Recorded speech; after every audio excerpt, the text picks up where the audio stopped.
I realized that it was fine to take. It made me feel good. It gave me energy, motivation. It kind of made me feel like Superwoman. To look at Annie Wilson, you'd never know she spent 6 years abusing prescription painkillers, drugs she got hooked on after a series of surgeries. I lied to my doctor. I inflated the amount of pain that I was having, you know, and pretty much that's how I got her to prescribe me more. I mean, I knew what I was doing was wrong, but I had kind of a safe feeling with it, I guess, because it was prescribed. Annie says she didn't feel like she fit the stereotype of a junkie, so she didn't worry too much about the amount of medication she was taking. And addiction medicine specialists say that's often a problem. Anyone who makes high-risk choices can be addicted. But if we're only talking about a certain type of person or an addictive personality, then we're not doing ourselves any favors. The words like junkie and addicted or alcoholic can really get in the way of someone getting what would be helpful for them. Annie says she thought she had the addiction under control, that she was hiding it well, but her family and friends began to notice about the time she got pregnant.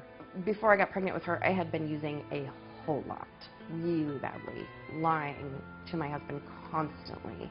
Just a few weeks before she was born, I was not using anymore.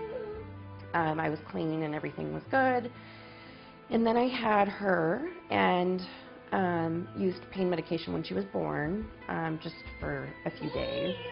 And that kind of got my addiction going again. And then one night, she was 5 or 5.5 months old. It was January 31st. That was the last day I used. And I was in really bad withdrawal. My husband and I had gotten in a terrible argument because of my usage and now withdrawal. And I decided to go for a drive. And on my drive, it hit me. It all hit me that I'm out of control. I can't do this on my own.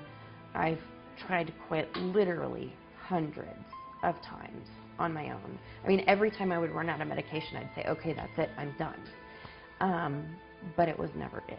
And so I actually drove myself straight to the emergency room. That's when she called her family and asked them to help her find a treatment center.